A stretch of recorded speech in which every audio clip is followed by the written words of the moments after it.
Condamnés à mort et ceux qui sont condamnés à mort seront exécutés.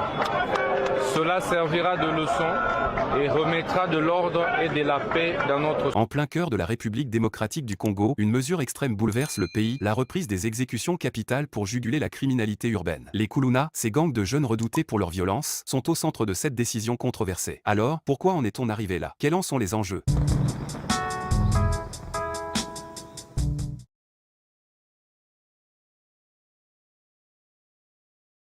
Les Kuluna représentent le grand banditisme urbain en RDC.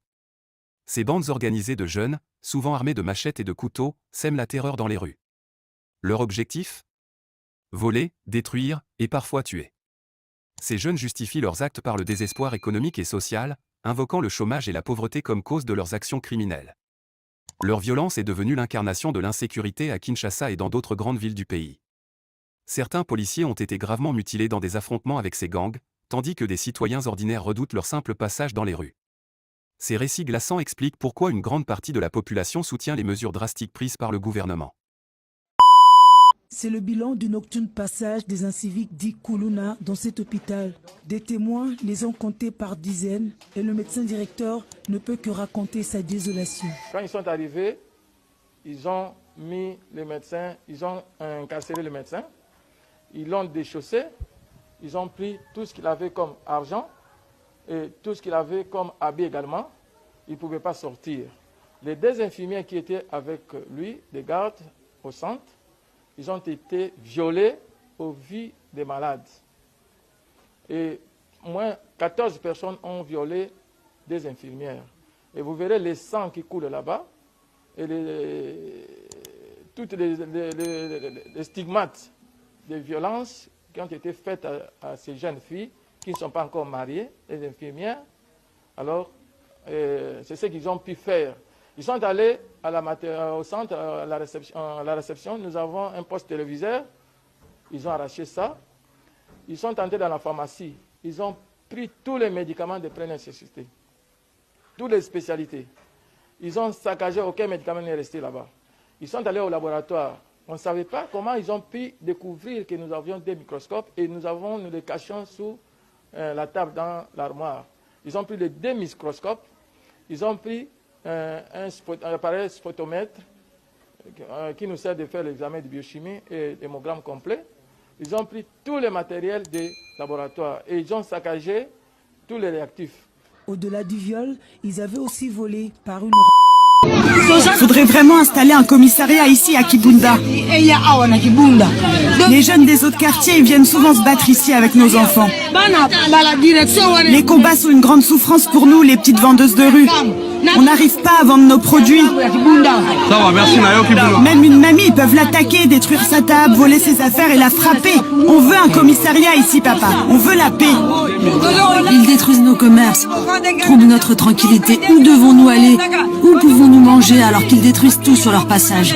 Regardez ce qu'ils font, ils démolissent les murs. Demain, nos maisons seront détruites. Où allons-nous dormir avec nos enfants? Ouais, comment la population se lamente. Regardez papa comment ma clôture est détruite. Ils arrivent de partout en courant. C'est vraiment important qu'il y ait des patrouilles pendant la journée. Et pendant la nuit aussi. Nous sommes vraiment en danger. Dans les quartiers touchés par le banditisme des Kuluna, les habitants expriment un mélange de soulagement et d'angoisse face aux exécutions. Après 20 heures, on ne peut pas sortir. La peur des Kuluna est omniprésente, témoigne Fiston Kakoulé, un résident de Goma. L'opération Ndobo a permis l'arrestation de plus de 300 Kuluna, jugés lors de procès expéditifs organisés par le gouvernement. Cependant, des voix s'élèvent contre ces procédures, qualifiées de précipitées et potentiellement abusives. Les militants des droits de l'homme dénoncent une justice biaisée, où des jeunes seraient condamnés sans preuve suffisante ou sans pouvoir exercer leur droit d'appel. L'équilibre entre sécurité publique et respect des droits fondamentaux semble ici difficile à maintenir.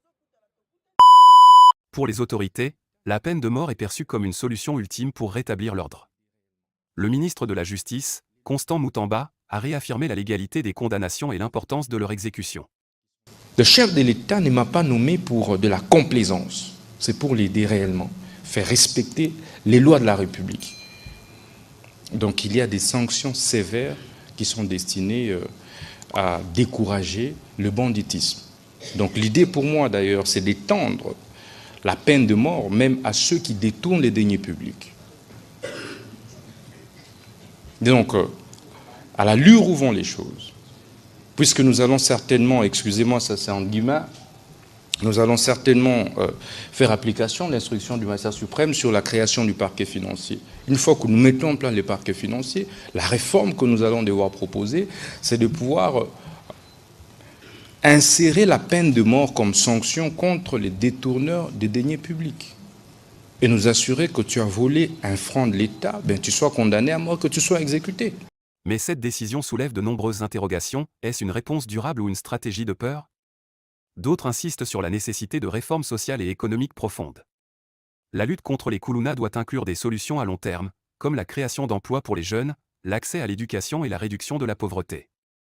Espoir Muinuka, militant des droits de l'homme, appelle à une approche multidimensionnelle qui traite à la fois les causes profondes et les symptômes de ce fléau.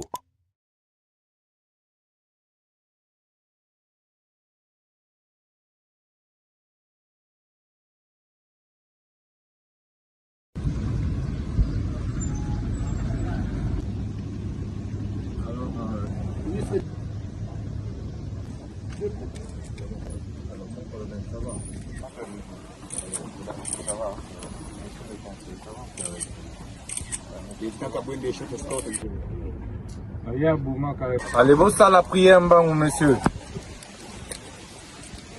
Mbangou, vous vendez déjà au Sambela. Vous qui n'êtes pas dans l'exécution.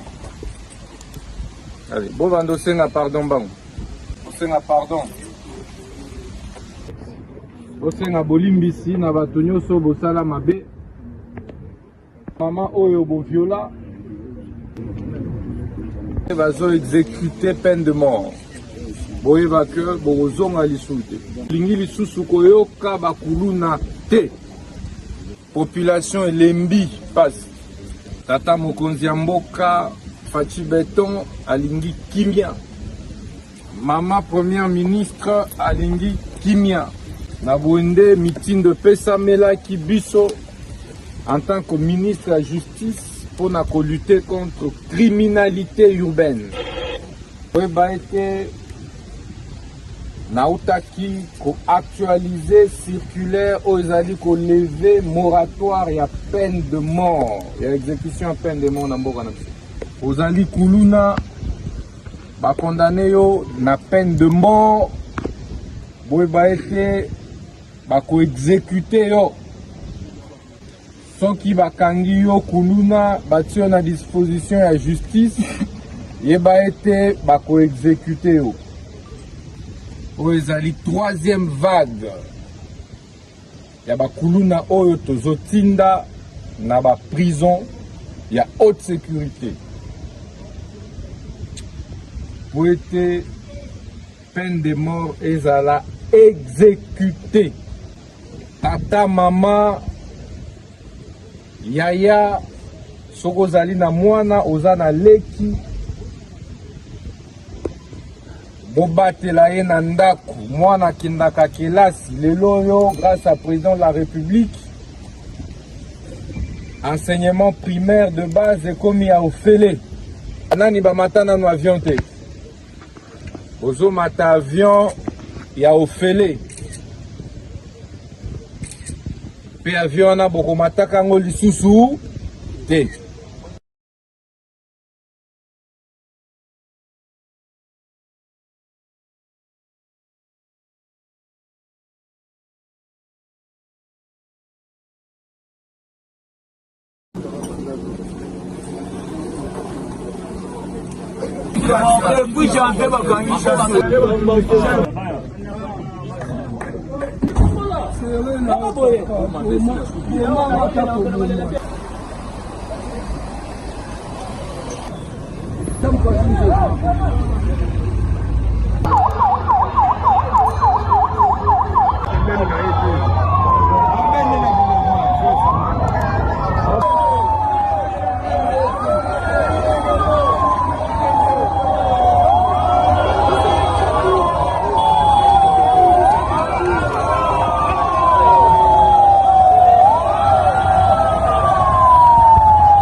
Les procès ayant mené à ces condamnations ont été qualifiés de biaisés par certains avocats et organisations. Avocat Peter Ngomo Milambo souligne que beaucoup de ces jeunes n'ont pas bénéficié d'une défense adéquate. La justice militaire, chargée de ces affaires, aurait agi dans l'urgence, violant parfois des principes fondamentaux de droit. De plus, selon la constitution congolaise, les condamnés ont droit à des recours en appel et en cassation. Pourtant, certains ont déjà été transférés dans des prisons isolées, réduisant leur accès à une assistance juridique et à leur famille. Amnesty International a appelé à une transparence totale dans ces procédures pour garantir la justice et le respect des droits humains. La situation des Kuluna en République démocratique du Congo met en lumière un débat complexe entre la sécurité publique et les droits fondamentaux. La peine de mort, bien que légale, soulève des inquiétudes quant à son usage excessif ou abusif. Le gouvernement congolais est face à un choix décisif, résoudre les symptômes ou traiter les causes profondes. Dans les commentaires, dites-nous ce que vous pensez de cette mesure. Est-elle justifiée, ou y a-t-il d'autres solutions pour combattre le banditisme urbain? Votre avis compte.